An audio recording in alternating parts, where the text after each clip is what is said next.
masih bisa dan mikir, masih jalan akal, tetap wajib solat. Maka perlu difikirkan benar-benar, jangan sampai meremehkan urusan ini sehingga seakan-akan hanya dengan membayar kafarah beras sudah selesai solat-solat yang sudah berlalu. Jangan perlu ada fikir-fikir kembali. Jadi banyak orang yang memikirkan hana pupu, tak tulak beruh mentang kaji, hana masalahnya. Baik, ini perkara-perkara yang menyangkut keringanan masalah safar. Lalu hukum berikutnya, mana yang lebih utama? Ayyuhuma afdal, al-qasr awil itmam? Mana yang lebih utama dalam perjalanan, mengambil qasar atau menyempurnakan salat? Assalamualaikum warahmatullahi wabarakatuh. Anda rindu mendengarkan kajian-kajian dari ustadz-ustadz kita dari Aceh? Kunjungi channel YouTube Maulizul Akbar NAD. Subscribe, like, share, komen.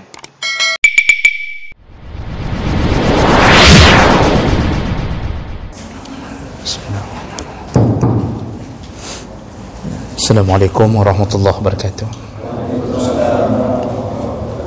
Alhamdulillah rabbil alamin, hamdan katsiran thayyiban mubarakan fi.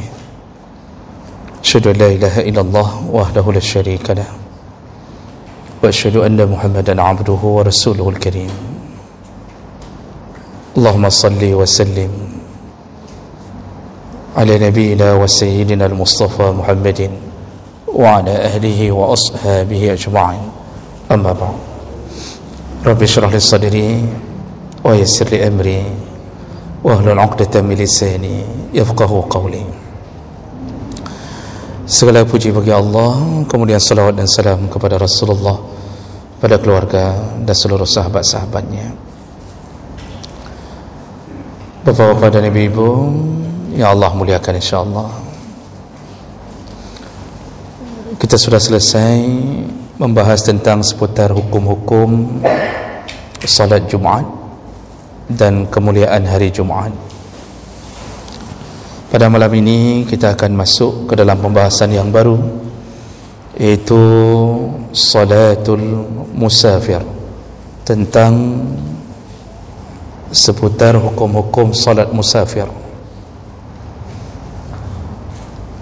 Dan dia yang dimaksud yaitu al-qasru wal jam'u, yaitu tentang salat qasar dan salat jama'.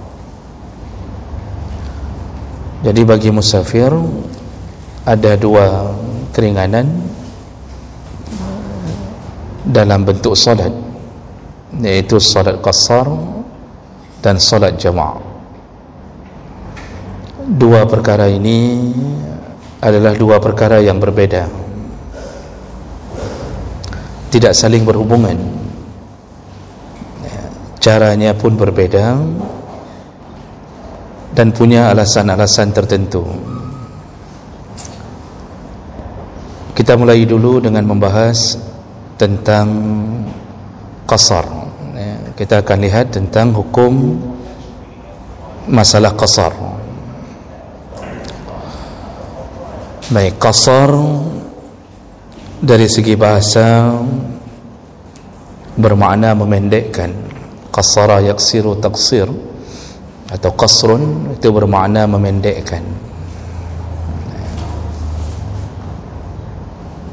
Dan dia yang dimaksud dalam syariat adalah ikhtisar as-salah ar-rubaiyah ila rak'atain, memendekkan salat yang rubai menjadi 2 rakaat, yaitu salat-salat yang jumlahnya 4 rakaat dipendekkan menjadi 2 rakaat, itu disebut qasar. Jadi yang tidak bisa dipendekkan adalah salat maghrib dan salat subuh.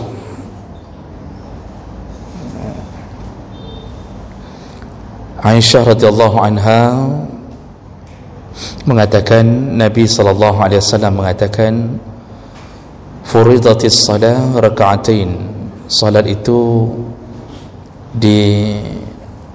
difardukan 2 rakaat, artinya kelipatannya 2 rakaat, illa al-maghrib, kecuali maghrib, fa innahu witrun nahar summa zidat fil hadar wa aqarrat fis safar ala ma kana alayh. Jadi maghrib itu tetap pada tempatnya, artinya tidak bisa di qasar, tidak bisa dipendekkan menjadi 1,5 rakaat. Yang lain dibolehkan untuk dipendekkan. Begitu juga salat subuh tidak bisa dipendekkan menjadi 1 rakaat. Jadi maghrib dan subuh 2 salat yang tidak ada keringanan untuk dipendekkan.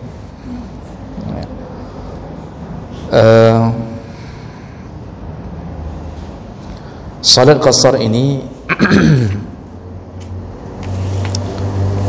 ada tuntunannya. Salat qasar ini ada tuntunannya dalam Al-Quran dan hadis-hadis Nabi sallallahu alaihi wasallam.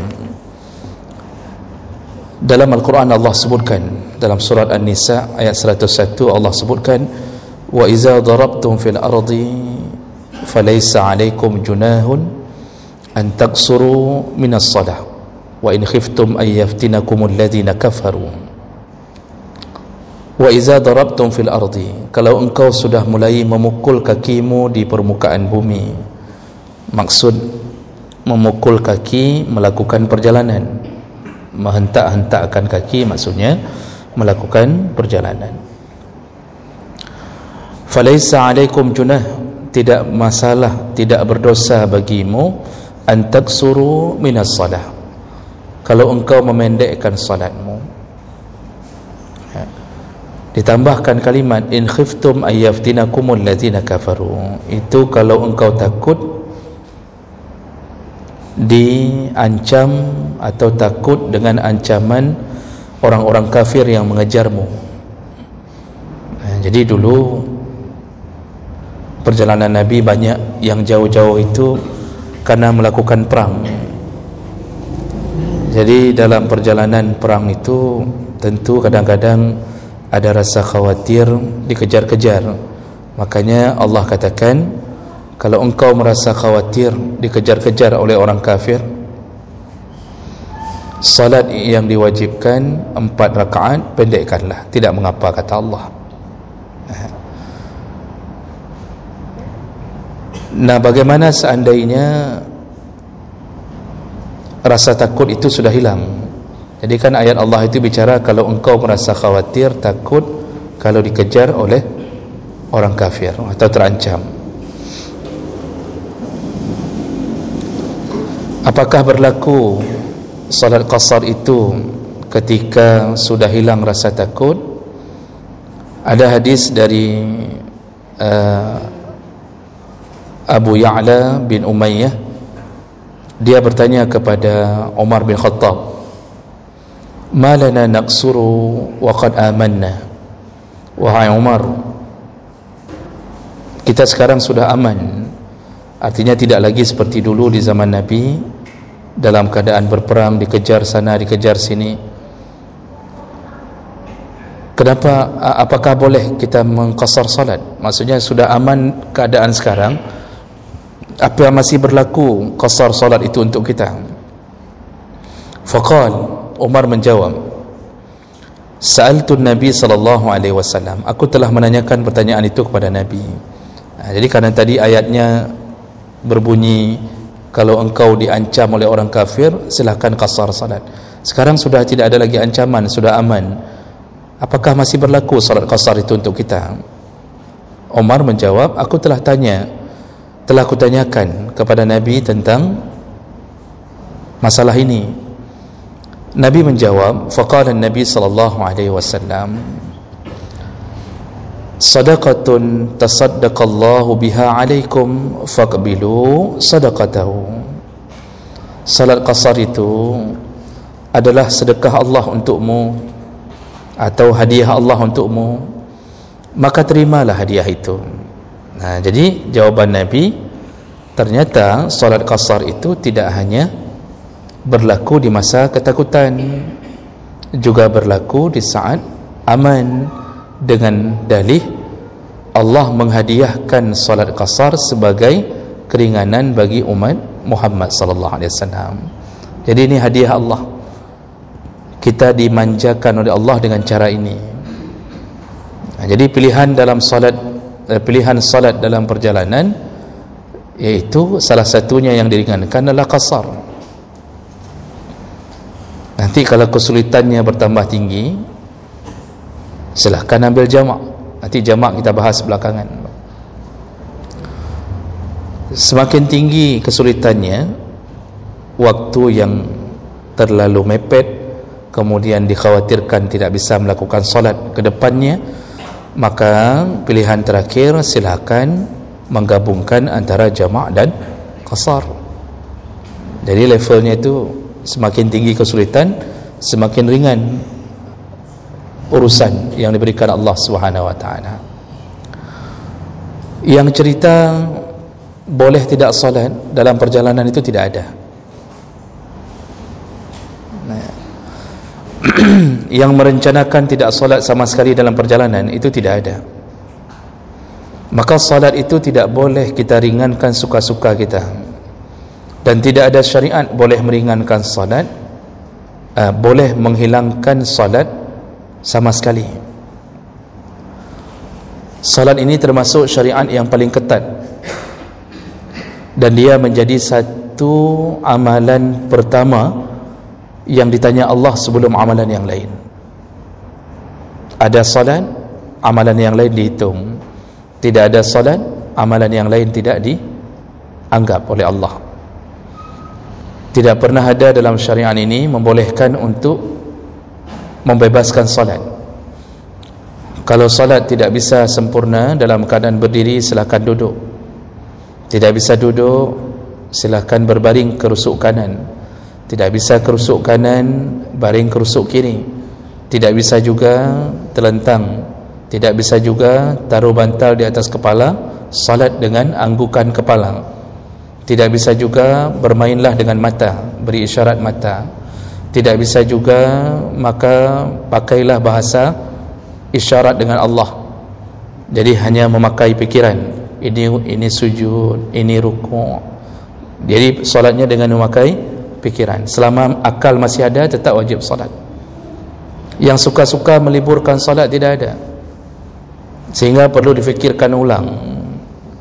Silakan berfikir ulang. Apakah begitu mudahnya kita menghilangkan salat lalu berusaha mengqadanya? Jadi nyoh hana semayang, nak je, ke mana mau pergi? Mau pergi ke tempat A. Lalu kemudian nanti kita salat, kita qada saja. Merencanakan qada haram. Merencanakan qada sehingga meninggalkan salat dengan sengaja itu haram. Qada itu ada, tapi bukan direncanakan dengan sengaja. Jadi solat itu ketat sekali urusannya. Sampai mau mati pun, kalau akal masih ada, masih bisa dan mikir, masih jalan akal, tetap wajib solat. Maka perlu difikirkan benar-benar, jangan sampai meremehkan urusan ini, sehingga seakan-akan hanya dengan membayar kafarah beras sudah selesai solat-solat yang sudah berlalu. Yang perlu ada fikir-fikir kembali. Jadi banyak orang yang memikirkan hana pupu, tu tulak beruh mentang kaji, hana masalahnya, sehingga orang mengira boleh begitu saja, sudah selesai, yang dia tinggalkan sudah selesai hanya dengan membayar kafarah salat. Ini jangan menjadi sebuah patokan hidup kita. Tetap lakukan salat di masa hidup semampunya, karena ini berat pertanggungjawaban di sisi Allah. Dalam perjalanan tidak boleh ada yang berani meninggalkan salat begitu saja kecuali diringankan oleh Allah. Jadi Allah menghilangkan salat enggak, tapi meringankan ya. Oh, rupanya qasar tidak bisa, jama' pun tidak bisa. Contoh ketika kita salat di pesawat, kita tidak tahu arah kiblat, karena salat wajib itu tetap sebenarnya enggak boleh di atas kenderaan, karena Rasulullah tidak pernah mempraktekkan dan tidak pernah memberi izin untuk salat di atas kenderaan. Yang wajib, kalau yang sunnah ada. Salat di atas pesawat yang wajib itu sebenarnya tidak sah. Yang bisa dilakukan ketika kenderaannya berbentuk kapal air, kapal air yang bisa tentu arah kiblat dan punya tempat yang luas untuk mendirikan salat. Jadi kalau itu pun terjadi, qasar tidak bisa, di atas pesawat enggak bisa qasar, enggak bisa jamak, dan melewati waktu. Di saat seperti itu, ketika landing wajib segera diqadha. Kalau dalam mazhab Syafi'i, salat yang kita lakukan di pesawat tadi itu hanya salat untuk menghormati datangnya waktu salat. Yang sah tidak sah, urusan sahnya tidak. Nah, salah satu keringanannya adalah qasar. Jadi itu yang Allah sebutkan, Allah beri izin untuk mengqasar salat. Lalu kemudian banyak hadis Nabi SAW yang menyebutkan bahawa kana Rasulullah SAW yaqsiru fi asfarihi. Rasulullah sering mengqasar dalam salatnya, dalam perjalanannya, hajjan, baik itu perjalanan haji, wa mu'tamiran ataupun umrah, atau ghazian ataupun dalam perjalanan perang. Rasulullah sering mengqasar salatnya. Ibnu Umar berkata, sahabtu an-nabi sallallahu alaihi wasallam, ketika aku menemani Nabi sallallahu alaihi wasallam, fakana la yazidu fi safar ala raka'atain. Ketika aku menemani Nabi dalam perjalanan, tidak pernah Rasulullah salat melebihi 2 rakaat. Maksudnya beliau selalu mengambil qasar. Asal sudah jalan, Rasulullah qasar salat. Wa Abu Bakrin wa Umar wa Utsman kadzalika. Begitu juga yang dilakukan oleh Abu Bakar, Umar dan Utsman. Hadis riwayat Bukhari Muslim, juga diriwayatkan oleh Ibnu Mas'ud dan Anas bin Malik. Jadi pengakuan dari Ibnu Umar, Rasulullah kalau sudah keluar dari rumah yang melakukan safar jauh, itu selalu beliau tidak pernah lebih solatnya daripada 2 rakaat. Maksudnya solat yang 4-4 itu beliau enggak lakukan lagi. Beliau selalu mengambil qasar, kecuali maghrib dan subuh, karena memang syariatnya enggak boleh diqasar. Dengan begitu para ulama berijma', wa jama'a ahlul ilmi, para ulama berijma' ala anna man safara safaran tuqsar fi mislihi salat. Diijma'kan bahawa semua yang melakukan safar, yaitu safar jauh, baik perjalanan itu perjalanan wajib seperti haji, jihad, hijrah, umrah, ataupun perjalanan sunnah seperti ziarah ke rumah saudara, atau mengunjungi orang sakit, atau mengunjungi masjid Nabi dan Masjidil Aqsa, atau mengunjungi orang tua, ataupun perjalanan mubah seperti nuzhah. Nuzhah itu berwisata, pergi melihat-lihat ke tempat mana, atau tijarah, atau melakukan perdagangan, atau semua bentuk salat kecuali salat orang yang bertujuan maksiat, maka semuanya dibolehkan untuk mengambil qasar. Jadi ini pilihan dalam salat dalam perjalanan. Baik, jadi ini tuntunan yang perlu kita ketahui tentang adanya anjuran untuk melakukan solat qasar. Jadi diambil kesimpulan awal bahawa ada beberapa hukum yang bersangkut paut dengan perjalanan, al-ahkam al-muta'alliqah bis-safar. Ya. Jadi kalau perjalanan itu perjalanan jauh, ada 4 perkara yang diringankan Allah. Jadi perjalanan itu ada 2 apa? Ada perjalanan jauh, iaitu safar tawil, ada perjalanan pendek, iaitu safar qasir. Bedanya, safar jauh atau safar tawil itu perjalanan yang sudah melebihi 2 marhalah atau 4 burud 16 farsakh. Kalau sekarang 85 km minimal, rata-rata ada yang mengatakan 90 km. Itu safar jauh. Jadi merencanakan safar jauh iaitu merencanakan pergi melebihi 85 km. Sekali lagi saya ingin ingatkan, yang dilihat adalah rencananya, bukan berapa jarak yang sudah ditempuh. Itu perlu dipahami betul. Ya. Jadi itu safar jauh. Kita mau pergi ke Banda Aceh, itu safar jauh. Karena dari sini ke Banda Aceh sudah mencapai berapa? Sudah 300. Ke Medan lebih lagi. Kita mau ke Banda Aceh, yang dilihat kita melakukan safar jauh atau tidak, niat, bukan sudah berapa kilometer sampai. Sehingga ini nanti berdampak hukum, Pak. Berdampak hukum. Kita baru keluar dari Usmawe, masuk waktu duhur di Biren. Dari sini ke Biren kan cuma 40 Pak ya? 50. Cuma sekitaran itu. Enggak sampai. Lalu ada orang yang mengatakan, golom jut, enggak boleh qasar, enggak boleh pendekkan duhur karena kita belum sampai 85 km. Salah. Bukan begitu cara ambil kesimpulannya. Yang dilihat rencana awal mau ke mana? Mau ke Banda Aceh, berarti kita sudah akan melakukan safar jauh. Walaupun baru sampai ke Badukhan, masuk waktu duhur, di sana sudah boleh melakukan qasar. Ini kita sedang bicarakan qasar dulu, jamak nanti belakangan. Biar jangan bercampur-campur. Itu yang perlu difahami dulu. Jadi karena sering orang kadang-kadang bingung.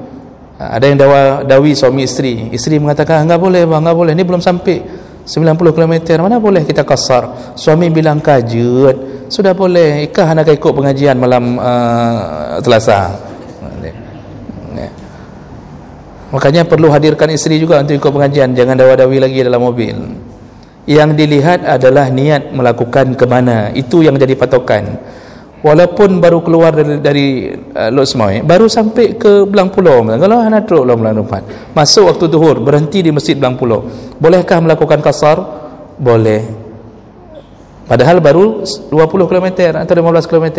Yang dilihat ke mana kita mau menuju. Oh, setelah itu enggak jadi, misal, itu salatnya tetap sah walaupun habis ke sana rupanya dapat telefon, balik enggak jadi. Yang salat tadi tetap sah karena berlandas pada niat pertama. Kecuali berubah niat sebelum sampai waktu itu, berubah niat, balik mobil, itu enggak hilang, gugur kebolehan itu. Nah, itu yang perlu difahami awal. Ya, jadi ada 4 yang diringankan dalam safar jauh. Apa dia? Yang pertama, hiya al-qasr. Allah berikan qasar. Yang kedua, al-jam'u. Allah berikan keringanan untuk menjamak. Yang ketiga, al-mashu 'alal khuf, iaitu menyapu sepatu selama 3 hari. Menyapu sepatu itu sekarang sudah jarang dilakukan. Jadi boleh enggak buka sepatu, nanti waktu wuduk enggak usah cuci kaki, waktu wuduknya sapu di atas sepatu. Sekarang sudah jarang terjadi. Dulu Nabi melakukan perjalanan di tengah padang pasir pakai sepatu, itu pun syarat-syaratnya nanti ada. Jadi waktu masuk kaki pertama ke dalam sepatu harus suci, jadi harus dalam keadaan suci dulu. bukan berhadas besar. Kalau berhadas besar harus mandi junub dulu, habis itu wuduk, lalu baru masukkan lagi kaki ke dalam sepatu. Nah, selama 3 hari ke depan, selama tidak ada hadas besar, maka sepatu enggak dilepas-lepas boleh. Waktu wuduk cuci sapu di atas sepatu. Itu pun nanti ada syarat-syarat sepatunya. Sepatu tidak boleh robek, sepatu harus menutup mata kaki, sepatu tidak boleh tembus air. Dulu kan sepatu kulit diikat oleh Nabi kaki, lalu kemudian 3 hari enggak buka-buka sepatu itu. Jadi solat dengan sepatu. Nah, itu lebih sering dilakukan di masa lalu. Sekarang orang sudah mudah. Sudah jarang pun sepatu yang model masa lalu yang diikat terus sampai panjang ke betis, jarang. Dulu karena jalannya di padang pasir, perlu sepatu begitu. Kita sekarang jalannya di atas pajero, apa ni benar perlelom. Nah, jadi keringanan yang ketiga menyapu sepatu. Wa ibahatul fitri fi Ramadan, dan dibolehkan untuk berbuka di bulan Ramadan. Dibolehkan untuk berbuka di bulan Ramadan. Ada 4 keringanan kalau lakukan safar jauh. Qasar, jamak, menyapu sepatu dengan boleh berbuka puasa di bulan Ramadan.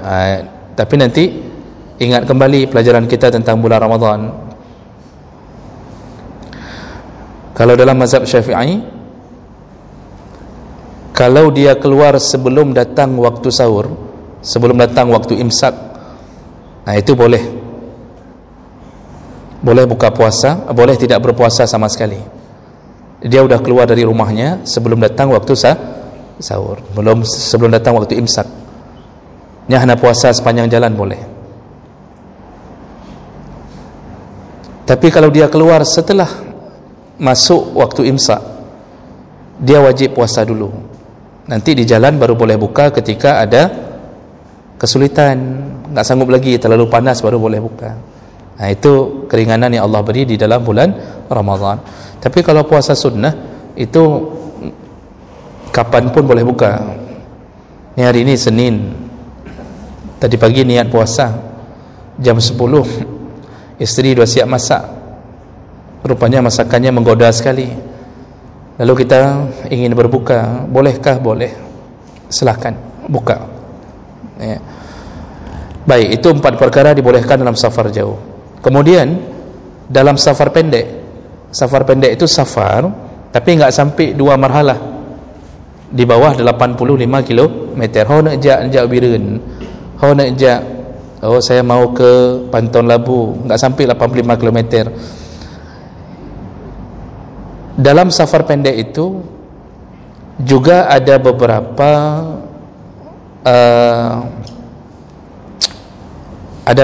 keringanan yang Allah beri. Jadi yang 4 tadi kalau safar jauh. Kalau safar pendek, di antara keringanan yang diberi oleh Allah adalah sukutul Jum'ah, boleh tidak salat Jumaat. Tapi dalam mazhab Syafi'i juga disyaratkan kalau keluarnya habis salat subuh tetap wajib Jumaat kecuali ada halangan di jalan. Tapi kalau keluarnya sebelum salat subuh, itu boleh tinggalkan Jumaat, langsung ganti dengan duhur, mau qasar, mau jamak dengan asar, terserah. Wal aidain, boleh tidak salat hari raya, 2 hari raya. Jadi kalau safar pendek boleh meninggalkan 2 hari raya. Hukumnya kan sunnah, artinya enggak salat, karena hukum dasar pun itu salatnya salat sunnah. Kemudian wal udhiyah, safar pendek menyebabkan seseorang boleh meninggalkan kurban. Maksudnya ketika datangnya waktu untuk kurban, dia dalam keadaan safar, maka dia dibolehkan meninggalkan kurban. Jadi bahasa boleh itu bukan bermakna disuruh tinggalkan, tapi pilihannya boleh. Wa ibahatu aklil maitah lil muttar, juga dibolehkan bagi orang yang kesulitan untuk memakan bangkai. Jadi perginya enggak sampai 85 km, rupanya terjadi sesuatu di tengah jalan sehingga tidak ada makanan, maka dibolehkan memakan sesuatu yang haram. Itu enggak mesti safar jauh, enggak mesti safar jauh. Terjadi sesuatu yang kita kira-kira tidak sampai 85 km, dibolehkan memakan yang haram. Lalu kemudian wa tayammum wa isqatul fardhi bihi, dibolehkan bertayamum ketika enggak ada air di tengah jalan. Ketika selesai salat baru muncul air, maka enggak perlu ulang salat itu. Itu enggak mesti safar jauh, safar pendek pun boleh terjadi seperti itu, ya. Baik, ini perkara-perkara yang menyangkut keringanan masalah safar. Lalu hukum berikutnya, mana yang lebih utama? Ayyuhuma afdal, al-qasr aw al-itmam? Mana yang lebih utama dalam perjalanan, mengambil qasar atau menyempurnakan salat? Nah, ini Bapak Ibu, dalam hukum syariat itu ada dua istilah yang digunakan. Wahyu pertama turun untuk menegakkan salat, jumlah rakaatnya telah ditentukan Allah, itu disebut dengan azimah. Jadi zuhur berapa rakaat pertama? 4, asar 4, maghrib 3, isya 4, terus selanjutnya, itu azimah, yaitu syariat yang diturunkan Allah, bilangannya berapa, itu azimah. Lalu ketika terjadi perkara-perkara tertentu, Allah meringankan salat itu, bisa menjadi dua, bisa dikumpulkan, itu disebut rukhsah. Jadi lawan azimah adalah rukhsah, keringanan. Azimah sesuai dengan syariat yang diturunkan, rukhsah keringanan yang diberi pada kondisi tertentu. Sekarang ketika kita bicara masalah qasar, ketika datang waktu zuhur, kita mau ke Banda Aceh, berhenti di Sigli, datang waktu zuhur, pertanyaannya, mana yang lebih utama, tetap salat zuhur 4 rakaat atau mengambil qasar menjadi 2 rakaat? Jadi qasar itu bukan jamak, ya Pak. Qasar itu tetap dilakukan di waktunya, namun memendekkan jumlah rakaat. Kalau jamak kan mengumpulkan, nanti ada jamak takdim, jamak takhir, itu nanti saja kita bicarakan sedikit-sedikit, Pak. Baik bagah dah habis. Nanti kalau cepat kali habis, minggu depan kita enggak tahu bilang apa lagi. Makanya baca-baca biar detail permasalahan kita bisa dapatkan sempurna ilmu masalah ini. Karena banyak orang bingung-bingung, Pak. Walaupun dari kecil belajar qasar dengan jamak, banyak orang yang bingung. Kibanenya apa? Dah qasar apa dah jamak? Atau dah jamak qasar, misal begitu. Padahal itu dua bab yang terpisah sebenarnya. Jadi mana yang lebih utama, melakukan qasar atau mengambil azimah, melakukan rukhsah atau ambil azimah? Ini ada 3 pendapat, ya. Pendapat pertama, nah ini yang jarang orang tahu, Pak. Kalau enggak baca kitab-kitab perbandingan mazhab, orang hanya mengira apa yang dia dapatkan dalam mazhab Syafi'i saja. Walaupun nanti kita beramalnya dengan mazhab Syafi'i, tapi sering kita menyalah-nyalahkan orang gara-gara pengetahuan kita hanya sebatas itu saja. Karena orang semakin kecil, semakin sempit ruang lingkup wawasannya, semakin besar remannya. Semakin kecil ruang lingkup, sempit cara berfikirnya, semakin luas remannya. Maka yang reman-reman tu yang sempit-sempit berfikir. Ketika wawasan meluas, maka rasa reman menyempit. Nah, kau pendapat lain, ada kok dalil. Sudah berkurang, menyalah-nyalahkan orang sudah berkurang. Selama dia punya ilmu, ternyata ada dalil yang lain, ada pandangan yang lain. Maka kita ini solusi untuk tidak mempaki-paki, ya. Solusi kita untuk tidak terus-terusan dalam keadaan dawa-dawi, asal ada masalah kadawa. Solusinya cuma satu, belajar banyak-banyak, luaskan ilmu, insya-Allah bebas sendiri dari perasaan fanatik itu, ya. Kita kekurangan hari ini, persatuan kita lemah sekali. Dengan Ahok cukup mesra, tapi dengan sesama kita sedikit meruncing masalah, buang maju langsung, ya. Itu akibat apa? Sempitnya wawasan. Maka perlu merubah cara seperti itu. Baik, ada 3 pandangan tentang masalah mana lebih utama, ambil qasar atau ambil salat yang seperti biasa. Pertama, pandangan mazhab Hanafi. Qala al-Hanafiyah, berkata mazhab Hanafi, al-qasru wajib wa furida al-musafir fi kulli salat rubaiyah raka'atan. Menurut mazhab Hanafi wajib ambil qasar, wajib. Enggak boleh ambil duhur 4 rakaat. Kalau contohnya duhur, enggak boleh ambil asar 4 rakaat. Wajib ambil menjadi 2 rakaat. Jadi ambil qasar wajib. La tajuzu lahu az-ziyadah 'alaihima 'amdan. Enggak boleh tambah. Jadi ketika datang waktu duhur, cukup 2 rakaat. Salat duhurnya dengan niat qasar. Cukup 2 rakaat, jangan ditambah. Wa yajibu sujudu sahwi in kana sahwan. Kalau sudah lebih, maka wajib sujud sahwi. Itu dalam pandangan mazhab Hanafi. Kita terbiasa salat zuhur 4, tiba-tiba di waktu perjalanan terambil 4, padahal tadi niatnya qasar, lebih, wajib sujud sahwi dalam pandangan mazhab Hanafi. Ini Hanafi, Pak, jangan salah bawa pulang. Karena ada sebahagian lain di tempat pengajian, lain yang dia kabarkan di kampung. Pengajiannya kan sesat ni, pengajiannya. Ya. Masa kepegah wajib sembahyang qasar? Padahal tadi kita bilang pandangan mazhab Hanafi. Karena ada yang kurang-kurang ajar juga, memotong-motong video. Ya. Dia potong video lain, yang perkataan mazhab Hanafinya dihilangkan. Coknya mentang, sebarkan, lihat ustaz sesat. Masa begitu. Yang lagi-laginya nanti saya minta bantuan bapak untuk tampar 3 orang-orang lagi. Ya. Dia suka memprovokasi. Ini pandangan mazhab Hanafi. Kita tidak beramal dengan mazhab Hanafi, Pak. Tapi sekedar untuk tahu, ini bukan pandangan sesat. Ini ijtihad. Ijtihad. Kenapa mazhab Hanafi mengatakan seperti itu? Ada hadis yang beliau pegang. Mana hadisnya? Yaitu dari Aisyah radhiyallahu anha, Rasulullah sallallahu alaihi wasallam mengatakan, furidat as-salah raka'atain raka'atain. Pada dasarnya salat itu difardukan 2 rakaat 2 rakaat. Faqarat salatus safar. Lalu Allah Subhanahu wa taala memisahkannya di dalam salat safar. Wazida fi salatil hadar.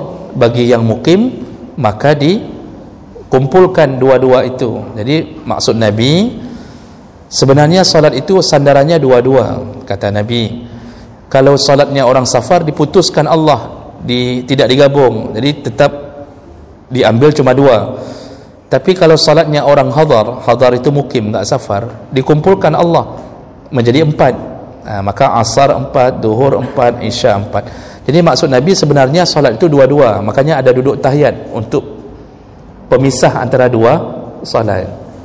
Jadi kalau orang mukim ditambah oleh Allah, dikumpulkan menjadi 4. Kalau orang safar diputuskan cukup 2. Hadis ini diambil oleh mazhab Hanafi. Ini hadis riwayat Bukhari Muslim. Dilihat cara pandang mazhab Hanafi, lihat Allah telah menyatakan, Nabi telah menyatakan salat safar itu sebenarnya cuma 2, salat hadar yang 4. Itu pandangan pertama. Lalu ada hadis dari Ibnu Abbas, faradallahu salat ala lisani nabiyikum fil hadar 4 rakaat. Dikuatkan oleh hadis Ibnu Abbas, Rasulullah mengatakan Allah mewajibkan salat kepada nabi kalian, yaitu 4 rakaat bagi hadar, bagi orang yang mukim, tidak safar. Wa fis safar rakaatain, dan bagi orang safar 2 rakaat, kata Nabi. Wa fil khaufi rakaat, dan dalam keadaan takut boleh melakukan cuma 1 rakaat. Ini hadis riwayat Muslim dan Tabrani dengan derajat yang sahih. Jadi mazhab Hanafi mengambil ini, mengatakan, lihat Nabi mengatakan bagi orang safar cukup 2 rakaat. Maka bahasa itu dimaknakan oleh mazhab Hanafi wajib, enggak boleh ambil put, wajib 2 rakaat. Kan enggak sesat mazhab Hanafi, karena ijtihad itu mengambil dari dalil, cuma berbeda cara pandang. Kalau kita bilang sesat, itu orang Afghanistan sesat semua, Pakistan sesat semuanya, Turki sesat mandum. Yang masuk surga cuma kita orang Aceh cuma. Dalam surganya orang Aceh, mandu orang Aceh. Sampai-sampai kenapa pun tahu surga aja, orang Aceh kenapa dalam surga. Kan kalau kita pikirkan bangai kalau kita mesesatkan pandangan mazhab yang berbeda dengan kita. Sebelah dunia Islam ini, ya, hampir setengah juga bermazhab Hanafi. Mazhab Syafi'i itu banyaknya di Mesir, Maroko, Yaman, Asia Tenggara rata-rata bermazhab Syafi'i. Jadi jangan biasakan hana betulnya mazhab Hanafi, jangan begitu bahasanya. Ini beda pendapat, khilafiyah. Jadi berlapang-lapang dada dengan khilafiyah. Nanti kalau kita bilang sesat, orang Afghanistan juga mengatakan Syafi'i itu sesat semua tu. Jadi yang masuk neraka Syafi'i semua, Maliki, Hambali. Yang masuk surga cuma Hanafi. Ini akibat fanatisme berlebihan. Kemudian menurut pandangan mazhab Malik, mana lebih utama, solat qasar atau tetap solat seperti biasa? Mazhab Malik mengatakan al-qasru sunnah muakkadah. Dalam pandangan yang paling kuat dari mazhab Malik, qasar itu sunnah muakkad.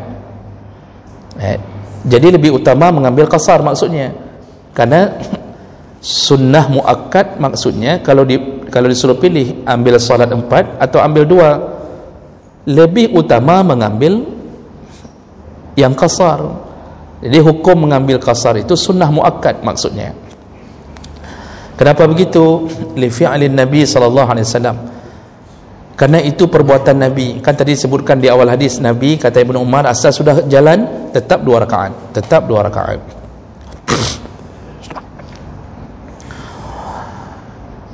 Jadi ini pandangan mazhab Malik. Yang qasar lebih utama untuk diambil daripada yang